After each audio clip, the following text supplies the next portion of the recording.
ಈಗ ಪ್ರತಿಭಟನೆ ನೀವು ಮೊನ್ನೆ ಏನು ಸಾಕಪ್ಪ ಸಾಕು ಸರ್ಕಾರ ಅಂತ ಒಂದು ಪ್ರತಿಭಟನೆ ಏನು ಮಾಡಿದ್ವಿ, ಅದರ ವಿರುದ್ಧವಾಗೂ ಕೂಡ ಒಂದು ಎಫ್ ಐ ಆರ್ ಆಗಿದೆ ಅವರ ಮೇಲೆ ಅಲ್ಸೂರ್ಗೇಟ್ ಪೊಲೀಸ್ ಸ್ಟೇಷನಲ್ಲಿ. ಅವ್ರ ಬಗ್ಗೆ ಏನಾದರೂ ನಾನು ಕಳೆದ ಪತ್ರಿಕಾಗೋಷ್ಠಿಯಲ್ಲಿ ಮಾತನಾಡಬೇಕಾದ್ರೆ ಒಂದು ಮಾತನ್ನು ಹೇಳಿದೆ. ಸಾಕಪ್ಪ ಸಾಕು .com ಅಂತಕ್ಕಂಥ ವೆಬ್ಸೈಟ್ನಲ್ಲಿ ಅದೇನು ನೀವು, ಯಾಕೆಂದರೆ ಅದು QR ಕೋಡ್ ಕೊಟ್ಟಿದ್ದೇವೆ, ಸಾರ್ವಜನಿಕರು ಅದನ್ನು ಈಗಾಗಲೇ ಓಪನ್ ಮಾಡಿದ್ದಾರೆ, ಕೆಲವೊಂದಷ್ಟು ಜನ ಫಾರ್ಮ್ಗಳಿದೆ, ರಿಜಿಸ್ಟ್ರೇಷನ್ ಮಾಡ್ಕೊಂಡಿದ್ದಾರೆ, ಫಿಲಪ್ ಮಾಡಿದ್ದಾರೆ, ಜಾಯಿನ್ ದ ಮೂಮೆಂಟ್ ಕ್ಯಾಂಪೇನ್ಗೆ ನಮ್ಮ ಜೊತೆ ಕೈ ಜೋಡಿಸಿದ್ದಾರೆ ಈ ರಾಜ್ಯದ ಜನತೆ. ಅದು ನಾನು ಒಂದು ಮಾತನ್ನು ಹೇಳಿದ್ದೆ, ತಾವು ಕೂಡ ನೋಡ್ಬೋದು, ಅದು it is open to everybody. ಅದು ಪಬ್ಲಿಕ್ಗೋಸ್ಕರ ಮಾಡಿರ್ತಕ್ಕಂಥ ವೆಬ್ಸೈಟ್, ಅದರಲ್ಲೇನು ಮುಚ್ಚುಮರೆ ಇಲ್ಲ. ಆ ವೆಬ್ಸೈಟ್ನಲ್ಲಿ ನಾವು ಯಾರನ್ನೂ, ಯಾವುದೇ ಒಂದು ವ್ಯಕ್ತಿಯನ್ನು ವ್ಯಕ್ತಿಗತವಾಗಿ ನಿಂದಿಸ್ತಕ್ಕಂಥ ಒಂದು ಪ್ರಶ್ನೆ ನಾವು ಆ ಒಂದು ವೆಬ್ಸೈಟ್ನಲ್ಲಿ ಉದ್ಭವ ಆಗ್ತಕ್ಕಂಥದ್ದು ಆಗಿಲ್ಲ. ಯಾರನ್ನೂ ನಾವು ವ್ಯಕ್ತಿಗತವಾಗಿ ನಿಲ್ಲಿಸಿಲ್ಲ. ಯಾವ ಸರ್ಕಾರದ ಸ್ವಪಕ್ಷೀಯ ಒಂದು ಸಚಿವರುಗಳಿದ್ದಾರೆ ಅವರ ಸ್ಟೇಟ್ಮೆಂಟ್ಗಳು ಸರ್ಕಾರದ ವಿರುದ್ಧವಾಗಿ ಕೊಟ್ಟಂಥ ಒಂದು ಸಂದರ್ಭದಲ್ಲಿ ಇವೆಲ್ಲವೂ ಕೂಡ ನಿಮ್ಮ ಪೇಪರ್ ಆರ್ಟಿಕಲ್ಸ್ ಮೂಲಕ ಎಸ್ಟಾಬ್ಲಿಷ್ ಆಗಿರ್ತಕ್ಕಂಥ ಸ್ಟೇಟ್ಮೆಂಟು, ಯಾವ್ಯಾವ ಪೇಪರಲ್ಲಿ ಯಾವ್ಯಾವ ದಿನಾಂಕ ಅವ್ರ ಸ್ಟೇಟ್ಮೆಂಟು ಬಂದಿದೆ ಅಂತಕ್ಕಂಥದ್ದು ಎಲ್ಲವೂ ಕೂಡ ವಿವರಣೆ ಕೊಟ್ಟಿದ್ದೇವೆ. ಅದನ್ನು ಹೊರತುಪಡಿಸಿ ಇಲ್ಲಿ ಯಾರನ್ನೂ ತೇಜೋವಧೆ ಮಾಡ್ತಕ್ಕಂಥದ್ದಾಗಲಿ ಯಾರನ್ನೂ ನಿಂದಿಸ್ತಕ್ಕಂಥದ್ದಾಗಲಿ ನಮ್ಮ ವೆಬ್ಸೈಟ್ನಲ್ಲಿ ನಾವು ಮಾಡಿಲ್ಲ.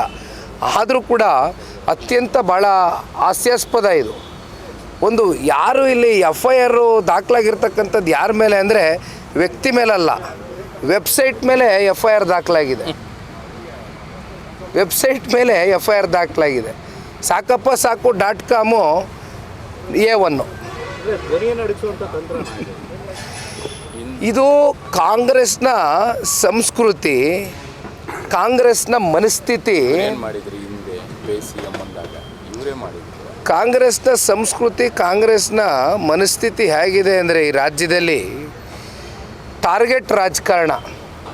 ಯಾರನ್ನಾದ್ರೂ ಟಾರ್ಗೆಟ್ ಮಾಡಿದ್ರೆ ನಾನು ಆ್ಯಕ್ಚುಲಿ ಹೇಳಬಾರ್ದು, ಯಾಕೆಂದರೆ SIT ಅಂತಕ್ಕಂಥದ್ದು, ಲೋಕಾಯುಕ್ತ ಅಂತಕ್ಕಂಥದ್ದು it is N independent body ಅಂತಕ್ಕಂಥದ್ದು ನಾವೆಲ್ಲ ಭಾವಿಸಿದ್ದೀವಿ, ನಮಗೆ ಗೌರವ ಇದೆ. ಯಾಕೆಂದರೆ ಸಂತೋಷ್ ಹೆಗ್ಡೆ ಅಂತಕ್ಕಂಥವರು ಏನೊಬ್ಬರು ರಿಟೈರ್ಡ್ ಜಡ್ಜ್ ಇದ್ದರು, ರಿಟೈರ್ಡ್ ಜಡ್ಜಾಗಿ ಬಂದು ಲೋಕಾಯುಕ್ತನ ಯಾವ ರೀತಿ ಮ್ಯಾನೇಜ್ ಮಾಡಿದ್ರು ಅಂತಕ್ಕಂಥದ್ದನ್ನ ನಾವು ನೋಡಿದ್ದೇವೆ. ಇವೆಲ್ಲ ಇತಿಹಾಸ ಇದೆ ಲೋಕಾಯುಕ್ತ ಬಗ್ಗೆ, ನಾವು ಲಘುವಾಗಿ ಮಾತನಾಡೋದಿಲ್ಲ. SIT ಬಗ್ಗೆ ನಾವು ಲಘುವಾಗಿ ಮಾತನಾಡೋದಿಲ್ಲ. ಆದರೆ ಯಾವ ರೀತಿ ಸರ್ಕಾರ ಅವ್ರ ಮೇಲೆ ಒತ್ತಡಗಳನ್ನ ಏರಿ ಯಾವ್ಯಾವ ಹಂತದಲ್ಲಿ ಯಾರ್ಯಾರನ್ನ ಯಾವ್ಯಾವ ರೀತಿ ಟಾರ್ಗೆಟ್ ಮಾಡಿ ಟ್ಯಾಕಲ್ ಮಾಡಬೇಕು ಎಲ್ಲವೂ ಕೂಡ ಕಳೆದ 2 ವರ್ಷದಿಂದ ನಿರಂತರವಾಗಿ ಮಾಡ್ಕೊಂಡು ಬರ್ತಾ ಇದ್ದಾರೆ. ನಮ್ಮ ನಾಯಕರಾದಂಥ ಕುಮಾರಣ್ಣ ಅವರು ಒಂದು ಮಾತು ಹೇಳಿದ್ರು, SIT ಅಂದರೆ ನಮ್ಮ ರಾಜ್ಯದಲ್ಲಿ ಹೇಗಾಗಿದೆ ಅಂದರೆ Shivakumar and Siddaramaiah investigation team ಲೆಕ್ಕಾಚಾರದಲ್ಲಿ ಇವತ್ತು ವರ್ಕ್ ಆಗ್ತಾಯಿದೆ. ಇದು ವಾಸ್ತವಾಂಶ. ಇದು ಟಾರ್ಗೆಟ್ ಮಾಡ್ಕೊಂಡು ರಾಜಕಾರಣ ಮಾಡ್ತಕ್ಕಂಥದ್ದು ನಿಜಕ್ಕೂ ಕೂಡ ಇದು ಯಾರಿಗೂ ಕೂಡ ಶೋಭೆ ತರ್ತಕ್ಕಂಥದ್ದಲ್ಲ. ಯಾಕೆಂದರೆ ಇವತ್ತು ಟಾರ್ಗೆಟ್ ರಾಜಕಾರಣ ಅಂತಕ್ಕಂಥದ್ದಕ್ಕೆ ಒಂದು ಅಡಿಪಾಯ ಹಾಕಿರ್ತಕ್ಕಂಥದ್ದು ಕಾಂಗ್ರೆಸ್ಸು ತೋರಿಸ್ಕೊಟ್ಟಿದ್ದಾರೆ. ಮುಂದೆ ಯಾವ ರೀತಿ ರಾಜಕಾರಣ ಮಾಡಬೇಕು, ಮುಂಬರ್ತಕ್ಕಂಥ ದಿನಗಳಲ್ಲಿ ಸರ್ಕಾರ ರಚನೆ ಮಾಡಿದ ಸಂದರ್ಭದಲ್ಲಿ ಬೇರೆ ಪಕ್ಷಗಳು ಯಾವ ರೀತಿ ಮತ್ತೆ ಆ ಟಾರ್ಗೆಟ್ ರಾಜಕಾರಣಕ್ಕೆ ಯಾವ ರೀತಿ ಹೋಗಬೇಕು ಅಂತಕ್ಕಂಥದ್ದು ಇವರೇ ಇವತ್ತು ತೋರಿಸ್ಕೊಟ್ಟಿದ್ದಾರೆ.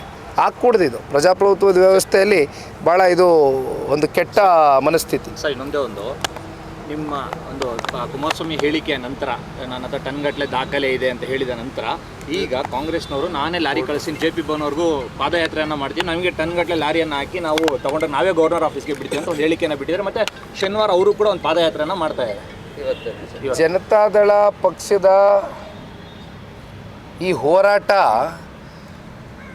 ಕಾಂಗ್ರೆಸ್ನ ಸರ್ಕಾರಕ್ಕೆ ಎಲ್ಲೋ ಒಂದು ಕಡೆ ಒಳಗಡೆ ತಳಮಳ ಶುರುವಾಗಿದೆ. ಪಾಪ ಎದುರಿದ್ದಾರೆ. ಇವತ್ತು ಈ ರೀತಿ ಇಶ್ಯೂನ ಡೈವರ್ಟ್ ಮಾಡಲಿಕ್ಕೆ ಪಾಪ ಬಾಡಿಗೆಗೆ ದುಡ್ಡು ಕೊಟ್ಟು ಆ ಲಾರಿನ JP ಭವನಕ್ಕೆ ಕಳ್ಸೋದು ಬದಲು ಬೆಂಗಳೂರಿನಲ್ಲಿ ರಾಶಿ ಕಸ ಬಿದ್ದಿದೆ ಬೀದಿಲಿ. ಜನ ಆ ಕಸದ ವಾಸನೆಗೆ ತಡೆಯೋಕ್ಕಾಗದೆ ಒದ್ದಾಡ್ತಾ ಇದ್ದಾರೆ. ದಯಮಾಡಿ ಇವತ್ತೇನು ಆ ಲಾರಿಗೆ ಬಾಡಿಗೆ ಕೊಟ್ಟು JP ಭವನಕ್ಕೆ ಕಳ್ಸೋದು ಬೇಡ, ನಾವೇ ಒಂದು ಕ್ಯಾಂಟರ್ ಮಾಡಿ ಅತಿ ಶೀಘ್ರದಲ್ಲೇ ಸೆಂಡ್ ಆಫ್ ಮಾಡಿಕೊಡ್ತೀವಿ. KPCC ಕಚೇರಿಗೂ ಕಳಿಸ್ತೀವಿ ಡಾಕ್ಯುಮೆಂಟ್ಸ್ನ ಒಂದು ಕ್ಯಾಂಟರಲ್ಲಿ, ಮುಖ್ಯಮಂತ್ರಿಗಳ ಕಚೇರಿಗೂ ಕಳಿಸ್ತೀವಿ, ಉಪಮುಖ್ಯಮಂತ್ರಿಗಳ ಮನೆಗೂ ಕಳಿಸ್ಕೊಡ್ತೀವಿ. ಯಾಕೆ ತೊಂದರೆ ತಗೋತಾರೆ? ಇಲ್ಲಿ ಜೆ ಪಿ ಭವನಕ್ಕೆ ಬರೋದು ಬದಲು ಲಾರಿ ಇವತ್ತೇನು ಪಾಪ ಬಾಡಿಗೆನೂ ವೇಸ್ಟ್ ಆಗೋದು ಬೇಡ, ಲಾರಿದು ಬಾಡಿಗೆ ಮಾತಾಡ್ಬಿಟ್ಟಿರ್ತಾರೆ.